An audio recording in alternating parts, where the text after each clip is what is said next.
Hello students, in present video I am going to explain about 19th problem from company accounts topic. I am taking this question from BCom second year semester 3 Pankaj publications book.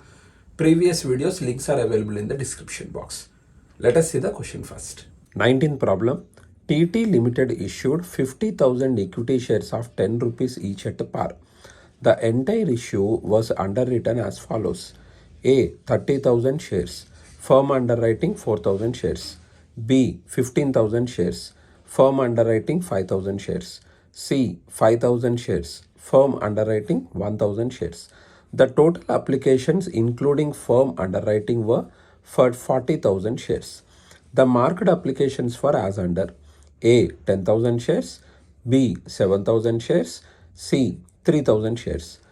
The underwriting contract provides that credit for unmarked applications to be given to the underwriters in proportion to the shares underwritten. Determine the liability of each underwriter. To understand this problem, you should know about minimum subscription and a minimum subscription rule which is prescribed by SEBI.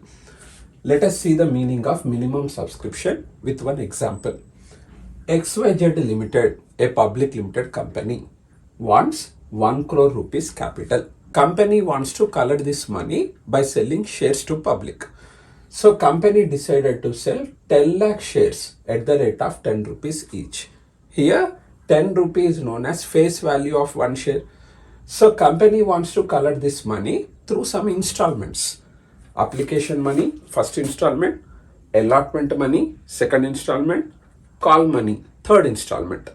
Application money on one share is 3 rupee, allotment money on one share 5 rupee, call money on one share 2 rupees. Next, company wants to sell 10 lakh shares now. How public comes to know about this?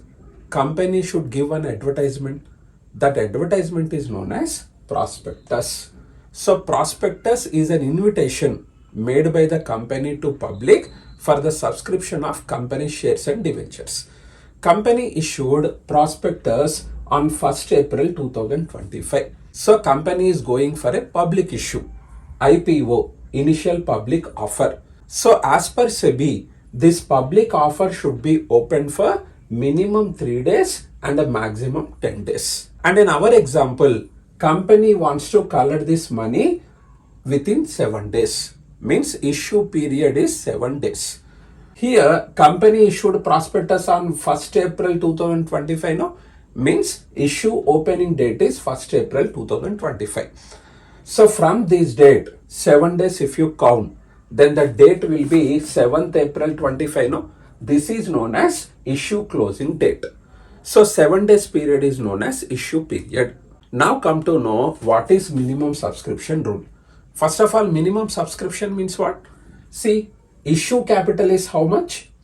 10 lakh shares at the rate of 10 rupees each, 1 crore. Company is issuing now. So issue capital is 1 crore. In this, 90% capital is known as minimum subscription. So 1 crore into 90 by 100 is equal to 90 lakh rupees. So 90 lakh rupees is known as minimum subscription. Nothing but 9 lakh shares are known as minimum subscription worth shares. Now come to minimum subscription rule which is prescribed by SEBI. So as per SEBI, within this issue period, company should able to collect minimum subscription worth shares applications from the public. Then only company can allot the shares, company can collect the remaining amount from the public. So within this issue period, if company fails to collect this money, then company is not allowed to allot the shares to public. And one more rule is, within 120 days from the prospectus issue date, company should complete allotment process. To understand this minimum subscription rule, I am taking 3 cases. Case number 1. Assume that public applied for 9 lakh shares by 2nd April 2025 only, because it is a reputed company. So within 1 day, proper response came to their issue. So in these 2 days, how much money public paid? They applied for 9 lakh shares. 9 lakh shares into 1 share application money is 3 rupees, no? into 3 rupees, 27 lakh application money company received from public. So issue period is 7 days, but by the end of second day only, company got its minimum subscription worth the applications. Now, company cannot close the issue on 2nd April because SEBI rule is issue should be opened for minimum 3 days. Therefore, company can close the issue on 4th April 2025. Issue last date is 7th April 25. No, company need not to wait up to 7th date. On 4th date only, company can close the issue and the company can allot the shares on this date. And the remaining money, allotment money, call money, company can collect from the public. Case 2. Assume that by the end of 5th April, public applied for 9 lakh shares. Means minimum subscription rule is satisfied. Now, already 3 days completed, no? Issue is opened for minimum 3 days. So, company need not to wait up to 7th date. On 5th date only, company can close the issue. Company can allot the shares and company can collect the remaining money from the public. In these two cases, as per SEBI rule, within 120 days from prospectus issue date, what will be the date? From 1st April, 120 days if you count, date will be 30 July 2025. So within this date, company should complete allotment procedure. Here, 2 points you have to be clear with. Point number 1. Don't think that within this issue period, company should collect a total 90 lakh rupees. So minimum subscription money, company need not to collect within this issue period. Within this issue period, minimum subscription worth shares related applications company should receive from public. Public applied for 9 lakh shares, no? So 9 lakh into 10 rupee, 90 lakh is minimum subscription money. But don't think that within these 7 days, company should collect that 90 lakh from the public. In this 7 days period, public pay how much money? One share application money is 3 rupees, no? They applied for 9 lakh shares. 9 lakh into 3 rupee, 27 lakh only they pay. That is enough. They need not to pay 90 lakh rupees in these 7 days. Second point which you have to clearly know is, within 120 days, company should complete the allotment process. So 120 days are for allotment, not for receiving the minimum subscription. Minimum subscription should be collected within the issue period. Shares are to be allotted within 120 days from the issue of prospectus date. Be clear with these 2 points. And remember one more point. Assume company has satisfied minimum subscription rule. Now, within 120 days, company should complete allotment procedure, no? Company failed to complete the allotment procedure. Then, company should refund this received money, application money, 27 lakh rupee to the applicants. Now come to case 3. That is, by 7th April 2025, public applied for only 8,50,000 shares. So to satisfy minimum subscription rule, public should apply for 9 lakh shares, no? Minimum. But public applied for only 8,50,000 shares. Minimum subscription rule is not satisfied. For how much worth shares public applied?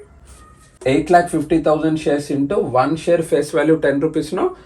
85 lakh. Nothing but 85% of the issue capital. Company should collect minimum 90% of the issue capital, no? So company failed to collect 90%. Now maximum issue period can be 10 working days. So 7 days are only completed. Now what company can do? Company can extend more 3 days. Then the issue closing date will be issue opening date 1st April. From that date total 10 days, no? 7 plus 3. Then closing date will be 10th April 2025. By this date, company should able to collect minimum subscription worth applications from public. Even in this extended period also, company didn't receive any applications from the public. So total how much money they paid? 8,50,000 shares they applied into, on 1 share application money is 3 rupees, no? So public paid 25,50,000 rupees to the company during this issue period. and a company failed to satisfy minimum subscription rule, then what company should do now? Company should refund this application money to applicants. So within 15 days from the issue closing date, company should refund this money. So from 10th April issue closing date, if you count 15 days, then the date will be 25th April 2025. No? So within that date, company should refund this application money to applicants. Otherwise, for the delay, company has to pay interest to the applicants. So this is all about minimum subscription rule. Now let us know about underwriting concept. So let us know some important points about underwriter. So to satisfy minimum subscription rule, company enters into an agreement with the underwriter. Means with the help of underwriter, company satisfies minimum subscription rule. So what is the benefit to underwriter? Company pays commission to them. In case of shares, the maximum commission prescribed by SEBI is 5%. In case of debentures, the maximum commission is 2.5%. So comparing to share, debenture related commission is less, no? Because in case of debenture, risk is less when compared with the shares. Therefore, less commission will be paid. And these underwriting agreements are of two types: pure or standby underwriting contracts, firm underwriting contracts. Let us know about the first one, pure underwriting agreement. For example, company entered into a pure underwriting agreement with one underwriter known as Ravi. Recollect our case 1 and case 2. In these two cases, company satisfied minimum subscription rule, no? So within the issue period, public applied for minimum subscription worth capital, no? Public applied for 9 lakh shares, no? Then Ravi need not to buy any shares of company. So he gets only his commission. Recollect case 3. Company wants to sell 10 lakh shares. 90% of 10 lakh shares, 9 lakh. So in this issue period, public should buy minimum 9 lakh shares, no? But public bought only 8 lakh 50,000 shares. So there is a deficiency. There is a shortage for 50,000 shares. Now there is a 50,000 shares Ravi should buy. So this is known as pure underwriting agreement. So in pure underwriting agreement, the liability of underwriter is contingent. Contingent means what? May or may not. Means if minimum subscription rule is satisfied, underwriter need not to buy company shares. If a minimum subscription rule is not satisfied, underwriter has to buy the deficiency shares. Now your doubt is, suppose underwriter is buying this 50,000 shares. What he does with these shares? His wish. So like a common investor, he may retain the shares with him and he may take regular dividends from company. Otherwise, by selling the shares at higher prices, he can make some profit. So he purchased at the rate of 10 rupees per share, no? So if market price is more than 10 rupee, for example 12 rupee, he can sell the shares to somebody at 12 rupees per share. Here on one share, he is earning a profit of 2 rupees. This is known as underwriting spread. So what are the benefits to underwriters? Commission and underwriting spread. Let us know some more important points about pure underwriting agreement. One underwriter, more than one underwriter. In my example, underwriter is Ravi, no? Means company is entering into underwriting agreement with only one underwriter.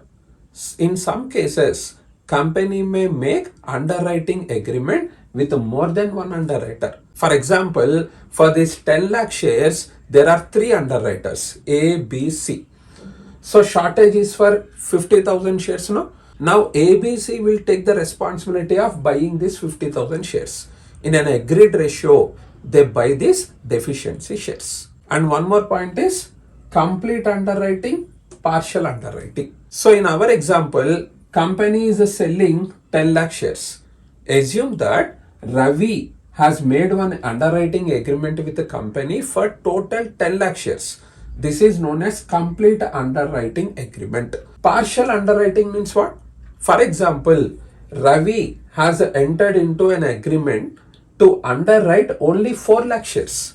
Issued shares are 10 lakh, but underwritten shares are only 4 lakh. So to satisfy minimum subscription rule, public should buy minimum 9 lakh shares now. Assume that public bought only 3 lakh shares.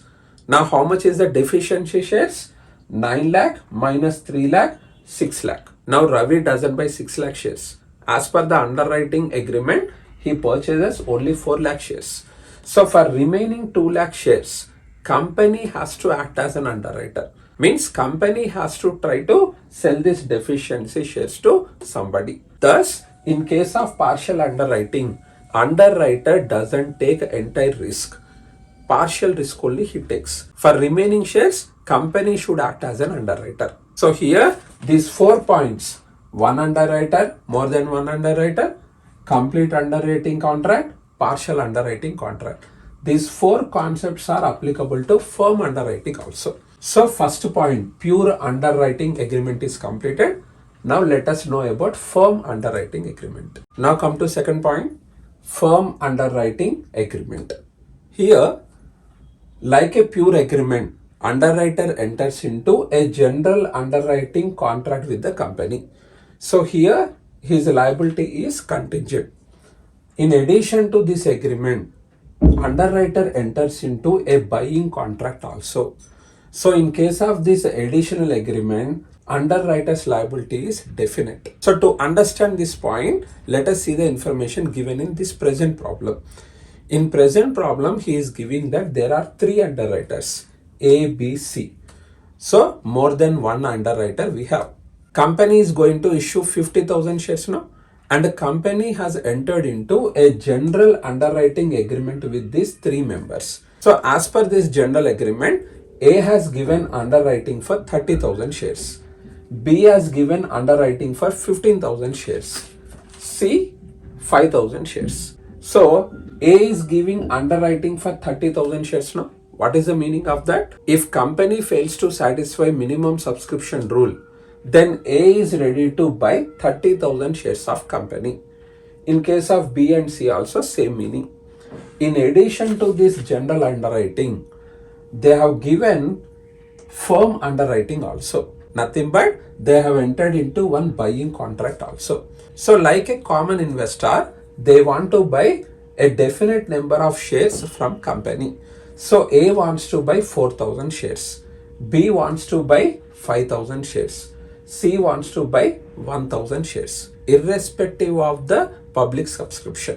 Here the liability is definite, not contingent. Means what? Compulsory A has to buy 4,000 shares from the company. B and C also same. B has to buy 5,000 shares, C has to buy 1,000 shares. So company is issuing 50,000 shares now.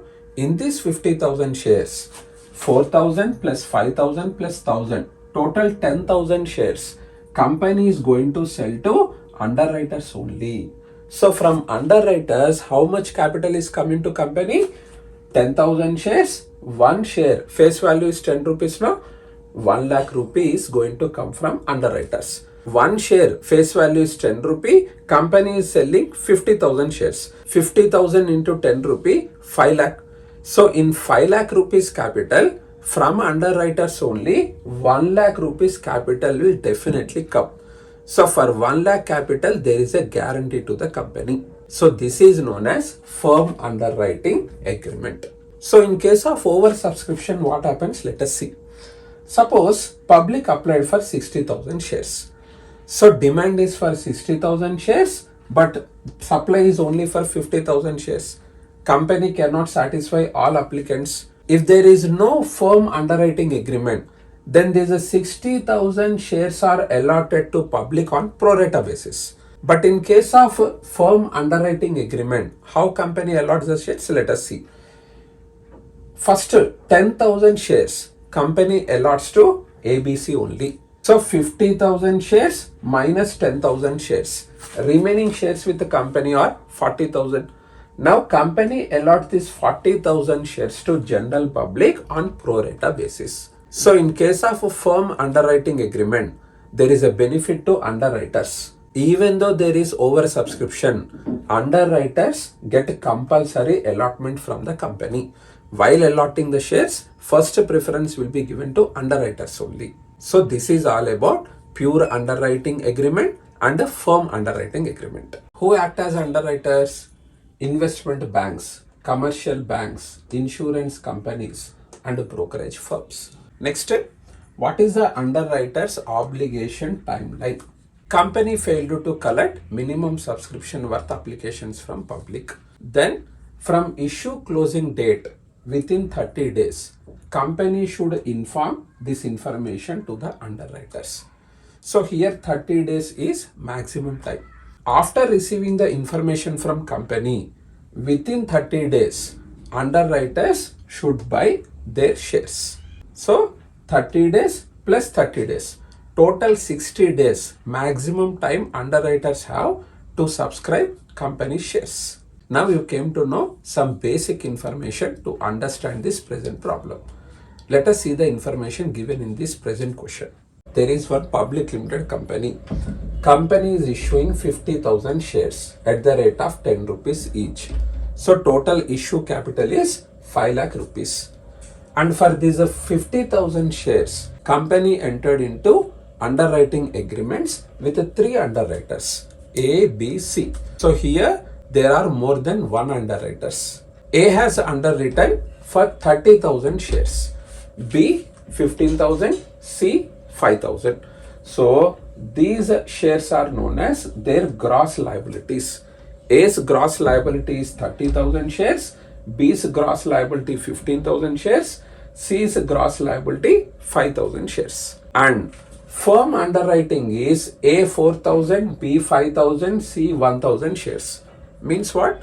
So like a common investor, A wants to purchase 4,000 shares directly from the company. B wants to buy 5,000 shares directly from the company. C wants to buy 1,000 shares from the company, irrespective of public subscription. And in question, he is using 2 words, marked applications, unmarked applications. So let us know about the meaning of these 2 words. Company is going to issue total 50,000 shares now. In that, firm underwriting shares total is 10,000. Means 10,000 shares company is directly selling to underwriters. So 50,000 minus 10,000, 40,000 shares company issues to public. Underwriter's responsibility is if public doesn't buy the shares, then they have to buy. Means underwriters also put some efforts to sell the company shares to public. So A, with his efforts, he sold 10,000 shares to applicants. Means some applicants got application forms from A. B, with his efforts, he sold 7,000 shares to some applicants. Means second group of applicants, they got their application forms from B.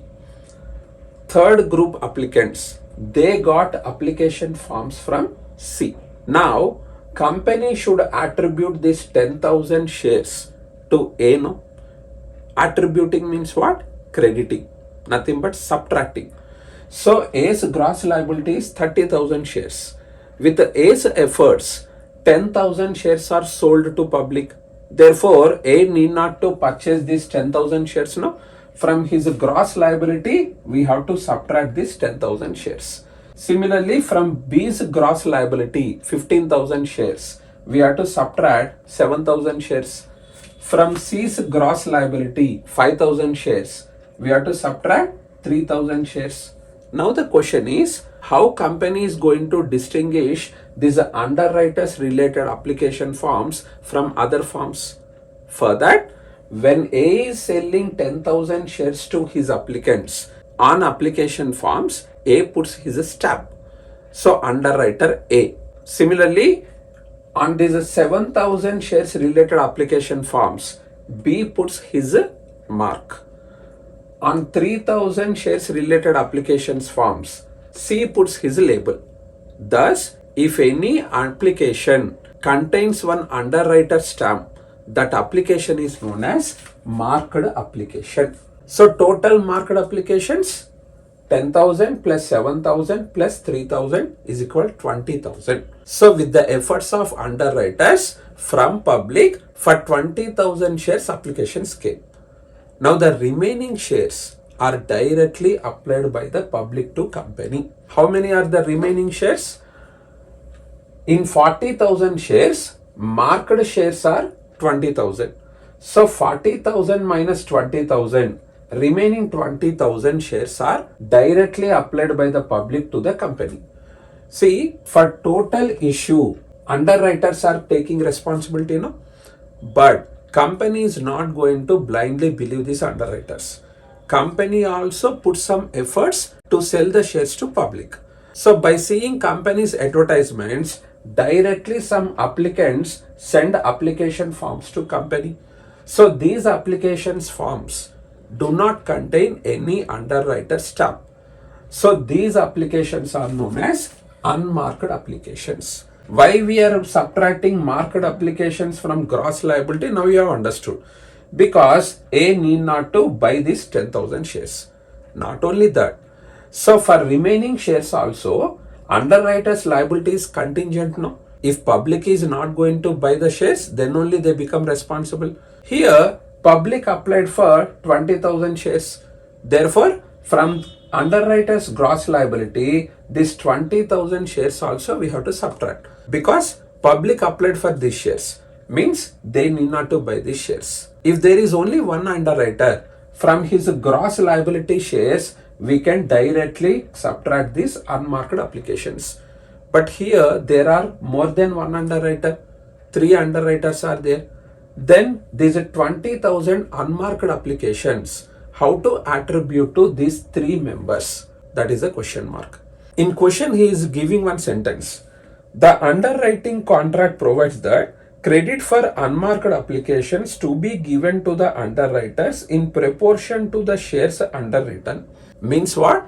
In the gross liability ratio, we have to attribute this 20,000 unmarked applications to these 3 members. So let us calculate the ratio for gross liability. A's gross liability 30,000 shares, B 15,000, C 5,000. Remove common zeros, 3 zeros. 30 is to 15 is to 5.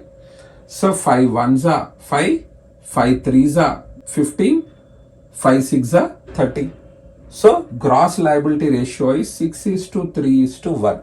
In this ratio, that unmarked applications we have to attribute to all 3 underwriters. Number of shares attributable to A is total unmarked shares 20,000 into A's number is 6, no? 6 divided by 10. How 10 came? 6 plus 3 plus 1 is equal to 12,000 shares. Same calculation for B. Unmarked applications 20,000 into B's number 3. 3 by 10 is equal to 6,000 shares. For C, unmarked applications into C number 1 by 10, 2,000 shares. So in 20,000 shares, we have to attribute 12,000 shares to A. Means from gross liability of A, we have to subtract 12,000. From gross liability of B, we have to subtract 6,000. From gross liability of C, we have to subtract 2,000. Then finally, answers are 8,000, 2,000, nil. Means what?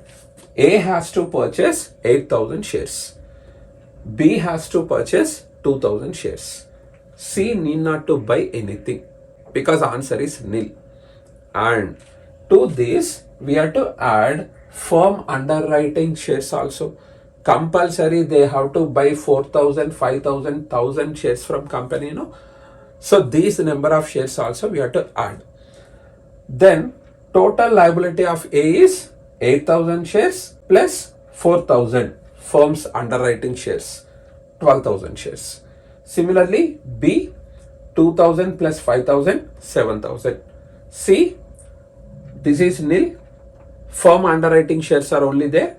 So that 1,000 he has to buy. Finally, total liability of 3 underwriters. A 12,000, B 7,000, C 1,000. Means what? Finally, A has to buy 12,000 shares from the company. In that, for 4,000 shares, firm underwriting is there, compulsory has to buy.